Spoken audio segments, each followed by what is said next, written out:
Hello everybody and welcome to another processing tutorial. Sorry in advance if I sound a bit bunged up. I've got a bit of a cold at the moment, but that won't stop us from processing this image of NGC 7822. This is data in RGB for the stars, ASCII D2 for S2 and O3, and Optilong L Ultimate for hydrogen alpha and oxygen 3. This is data that I actually captured a couple of years ago, but I've never managed to edit it up to a standard that I was particularly happy with. It's always a bit lackluster. It always lacked some sharpness and clarity, but I'm hoping that with all the new tools that we've got in PixInsight that have been released over the last few years, I can actually do it justice now. So to start with, what I'm going to do is make clones of all of the source images so that if I mess anything up, we can go back. So clones of all of those. Now my data I know is oversampled, so I'm going to use integer resample to bin to all of these. So first of all, RGB, downsample 2, then the D2, and then the alt.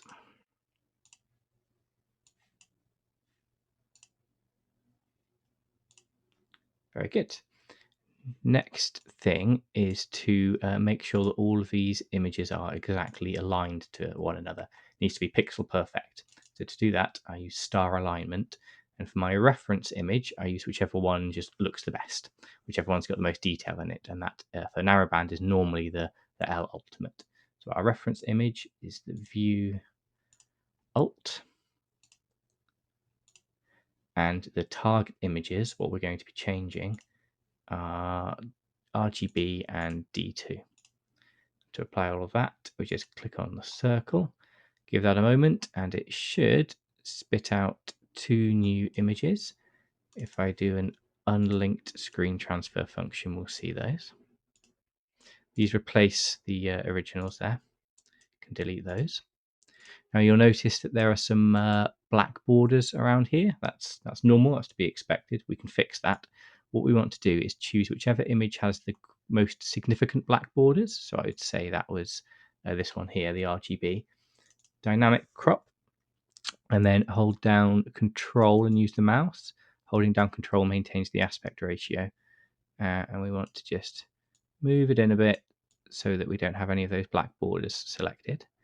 And we want to apply this exact crop to all 3 images. So to do that, we're going to click and hold on the triangle, drag it over to D2, drag it over to Alt, and then just click the tick to apply to this one. And hey presto, all 3 images should be perfectly aligned. Now those are aligned, the next thing I'm going to do is run image solver on each image. That is via script, astrometry, and image solver. If you're using a proper astrocam, then all this should be filled in automatically, and we just click OK. We're not going to see any difference to the images, but there's going to be lots of different information that's then embedded within each image that PixInsight is going to use a little bit later. So that's that one done. Image solver on this one. And then finally on the alt.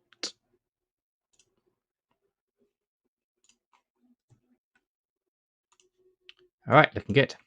Now we're going to do some gradient removal because there are some bad gradients in these. Often a big issue when we're doing urban astrophotography. And the best, easiest way I found to get rid of our gradients is a SETI Astro script. All of SETI Astro stuff is really good. I like automatic DBE, and I'm going to leave everything as the defaults here. Click execute, and it will produce after just a moment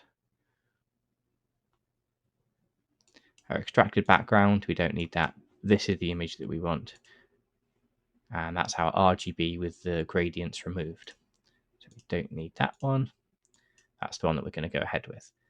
Let's do the same to the D2, automatic DBE, and execute. Take a look at it. There we go. I know initially it looks worse, but that's kind of because the background gradients have been removed and they can mask some some poor quality data. Don't need that. Oops, sorry, don't need that. And then same thing with the alt.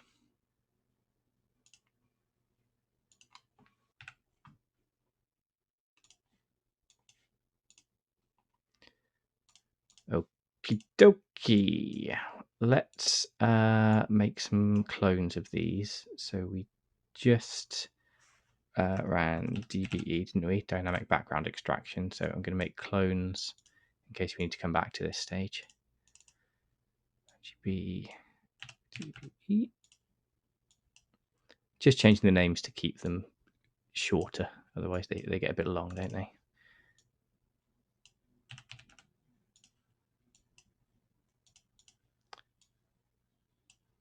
All right, next stage is Blur Exterminator, which helps to sharpen our images a little bit. And I like to do a step beforehand, which is called PSF image. PSF is point spread function, and this is basically going to give us a measure of the blurriness of our stars, and we're going to feed that number into Blur Exterminator. There we go, and then we need to calculate roughly the number between these two, FWHM, between the X and the Y, so that would be what, 1.62? Need to remember that, 1.62, because we're going to load up Blur Exterminator.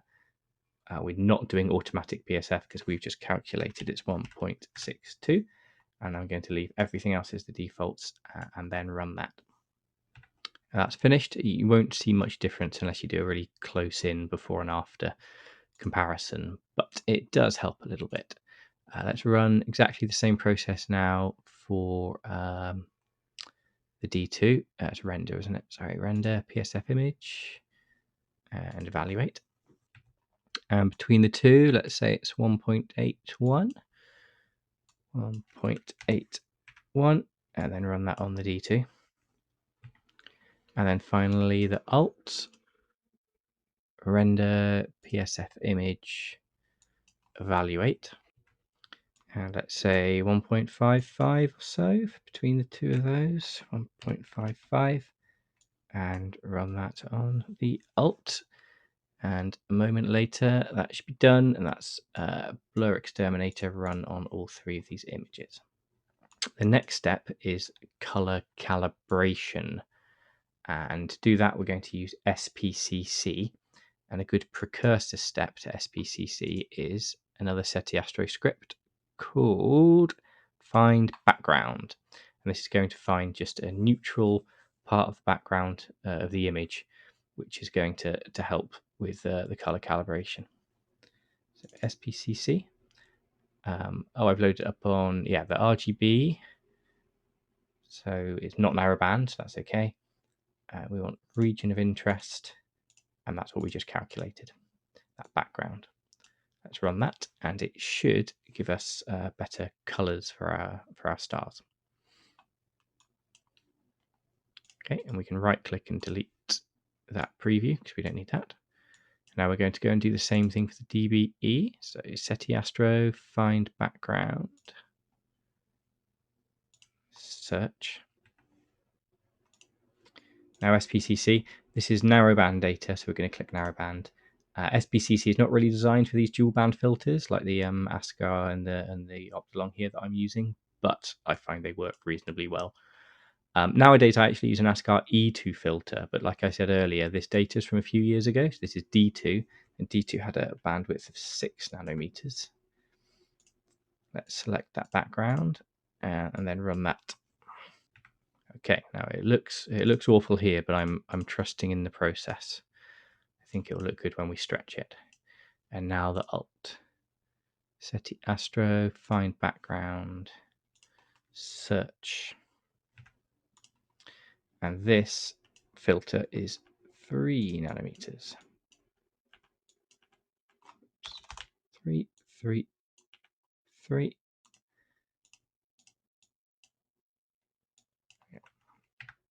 All right, we have 3 color calibrated images. A good time to make some clones, I think. Last step we did was SPCC. Clone of the RGB. clone of the D2. And then a clone of the alt.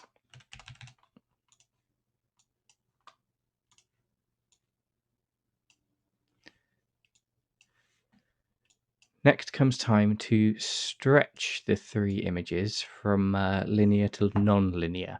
We'll do RGB first. For this, we're actually only really interested in the stars. We don't care about anything else. So we don't need to put lots of effort into this stretch. So I'm just going to do this one super quickly using easy soft stretch. That, and we'll come back to you shortly. RGB. But for the D2 and the Ultimate, well, we've got lots of new stretching tools that have just been released, and I need to kind of dig into them properly. I've done a quick play with them, and the one that I was getting the best best results was with the Verilux suite. But you've got MAS in PixInsight, and you've got SETI Astro statistical stretch as well. I think they're all good. It's just I've had a bit more luck with this one, but like I said, I do need to play about with them more. I put the color down. And this is kind of what I'm finding works best. Let's process that stretch, and it's probably going to look really lurid. Yeah, I like I said, I do need to investigate this a bit more. If anyone's got any good tips about these stretching tools, do let me know, because that's quite lurid, but we'll take that down. We'll tone it down. And now the D2, let's do the same.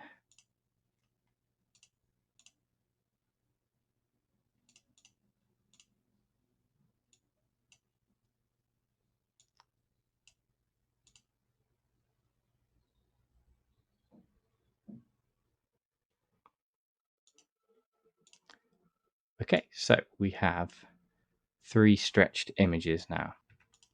Now the RGB here we only need for the stars. So what we're going to do is extract the stars from the image, and then that's all we need it for. So to do that, I made a clone of it, and we need to use a star removal program. I like StarNet here. We've stretched the data, so I've unchecked linear, and we need one version with the stars in and one version with the stars removed. And we need that because we're going to use a neat little utility called Screen Stars. The mode is star removal. The star review is up here, RGB SPCC. RGB SPCC, okay. And the starless view is RGB SPCC clone 1. And then we're going to click OK. And then, ta-da, we have our stars. So I'm going to close that. We don't need that anymore. I'm going to close that. We don't need that anymore. We do want our stars. We shouldn't have any green in our stars, so I'm going to use SCNR just to remove any green that's there.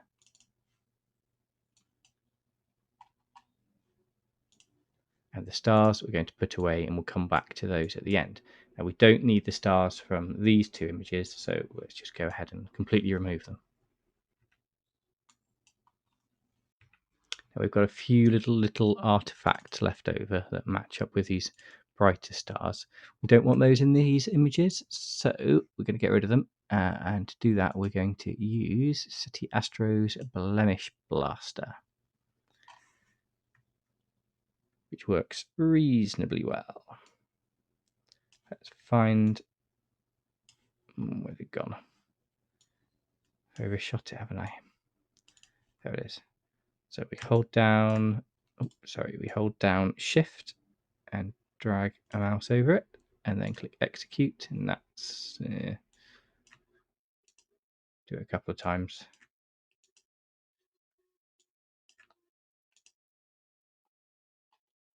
And then same thing for the others.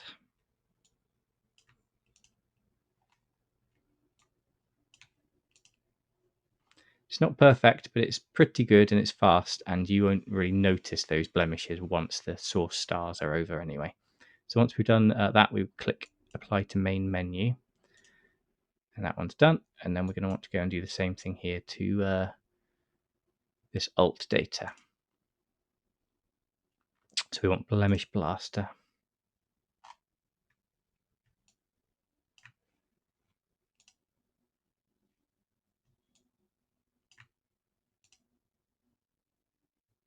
And apply to main image.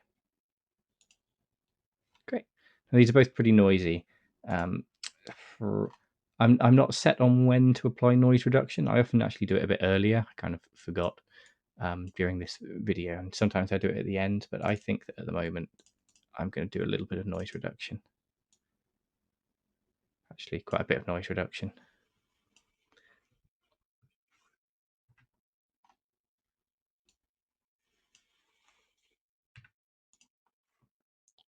Great. Now let's make some clones.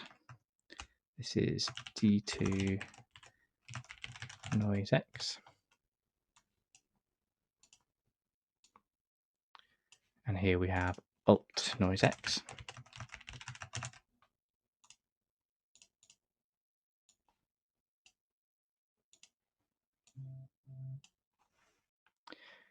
And I think we need to tone this one down a little bit. So I'm going to use curves transformation. And just bring it down. You can see these new stretching tools are quite good because there's all this material around the outside that I just wasn't getting in other stretching tools. And let's give this one a little stretch.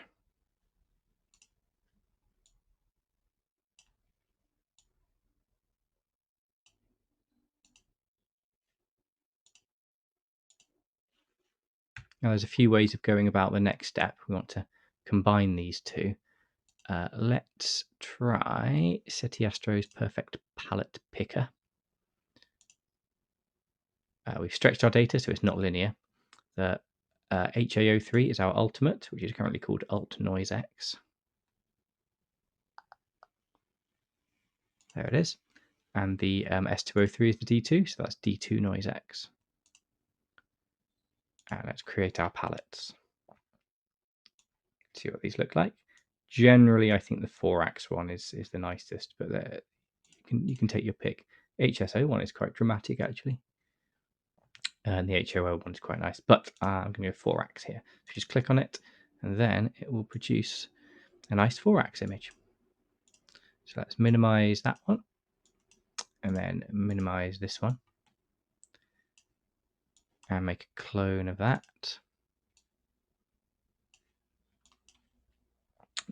And let's make this a bit bigger, and we're going to adjust the colors a little bit using curves transformation here. And we can see there's loads of red, so we can just tone that down a bit here.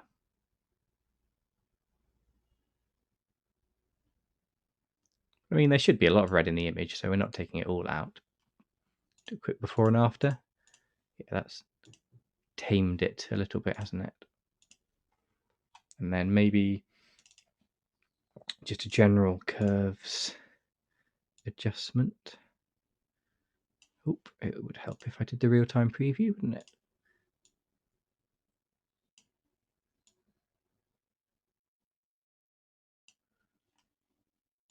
Before, after, before, after. If we like it, click the square to apply.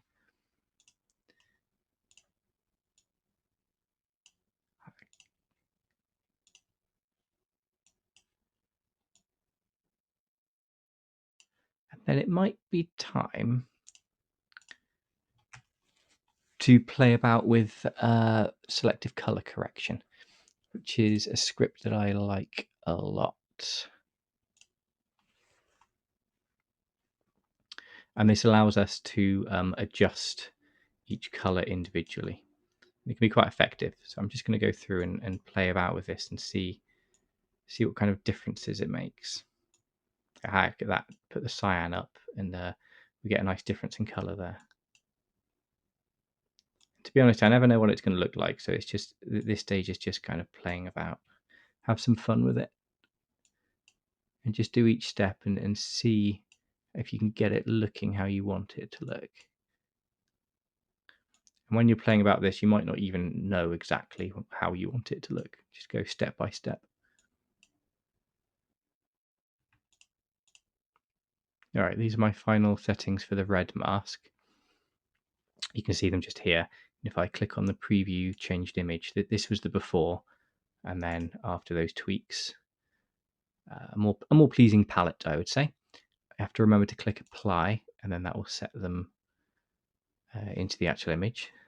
So we've got that, and then we can go and change whichever other ones we want. These are the settings that I've settled on for yellow. We've got the before and the after. So I think generally what I'm aiming for is some nice differentiation in the colours. So here it's a bit too orangey red, but now we've got yellow mixed in as well. I often like to have like good separation between the colours if I can get it. Let's click apply to that. And for the blue, I've just taken the cyan down. And I don't know how well you can see on your screen, but if I do the before and after, taking the blue out just darkens these areas a bit, which is a positive change, I would say. All right, let's close that, see what we've got. Hey, it's not looking too bad, is it? Let's make a clone of that in case we need to go back. Now, I know that the edges around here are looking a bit ropey, let's say, but I also know that I'm going to end up cropping in a bit. So most of this is going to be cut off the end image anyway, so I'm not stressing about this area too much. Let's have a think, what should we do next? Oh, I know. We're going to go back to SETI Astro, and I have just started using Cosmic Clarity Sharpen. Yes, that's the one. This Frank, his name, isn't it? This SETI Astro guy's like his scripts are really good. So we are doing non-stellar because we've taken the stars out of this image, haven't we? And let's just give it a go and see what it looks like, I think. All right, that's done. Zoom in. Can do a before and an after. Yeah, that sharpened it up quite well. Before and after. Yeah, not bad. Getting a bit noisy though. Should we do some noise reduction?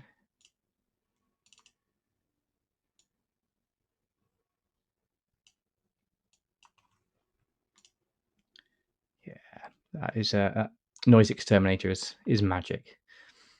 What else do I like to run? Oh, I tell you what, utilities and dark structure enhance I think is often quite good. Yeah, it's nice moody palette here, nice moody picture. If we wanted to sharpen further, I'm often guilty of over sharpening my images, but I do quite like them to be like sharp enough to cut your eyes on. So I'm just doing a real-time preview here and moving this amount slider until it looks too pixelated and blocky.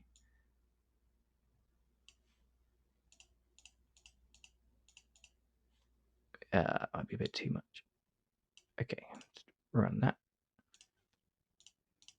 There we go, even sharper image. Okay, now I appreciate this video is going on a bit now, so I'll speed up. I'll just play a little bit more with the curves there, just to give a bit more of a boost to that upper area. And when you're doing this, play about more with the colors, get it just how you like. But in the interest of keeping the video short, let's call that okay for now. And what we want to do is put the stars back in, the stars that we've got here. So we're going to go to utilities and screen stars. We want star replacement this time. The starless view is final 4x. And the stars view is stars. Let's click tick for that. And we have our stars back in.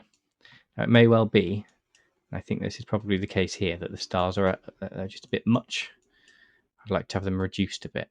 So on this clone, let's go to Scripts, Utilities, Star Reduction. And then we need a starless view. That was Final 4-ax, wasn't it? Ah, it's very good.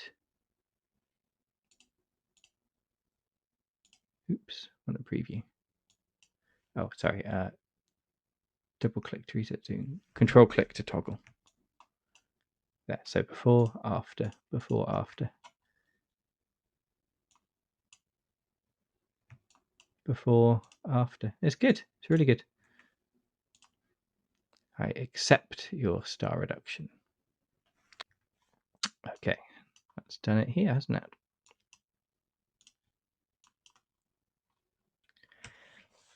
Okay, so what other things do I do? Oh, I always forget, don't I? Integer resample back at the end. I won't forget this time. Starry clone upsample. And if the stars are a bit blocky, a good tip I received is, and this works for me, might not work so well for you, resample. What is R? Come in the alphabet, there it is, resample. Starry clone. Starry clone. Algorithm by cubic spline. Or spleen, spleen. 50, take it down 50%, and then up to 100%. And then that smooths the stars out. But for me, keeps the sharpness in the background. And for another step here that might finish it off, I'm going to use a SETI Astro script called Super Resolution. And this will increase the resolution of the image quite dramatically. We want starry clone, don't we? There we go. Now, this isn't strictly necessary to do on all your images, but if you've checked out the full Urban Astrophotography website recently, you might see I've done a bit of a revamp, and I've started for each target page including more close-up images of each full picture, and having a higher resolution source is actually quite useful for that. And that's done, and we now have a monster resolution image. Incidentally, you can tell very quickly tell the resolution of an image when you have it highlighted. You look down here, you can see the width and the height in pixels. So it was almost 6,000 by 4,000, and now it's is it double? It's actually double that. All right. Sorry again for my croakiness. Hopefully my cold will be gone soon, and I think I'll call that an end then. Thank you very much.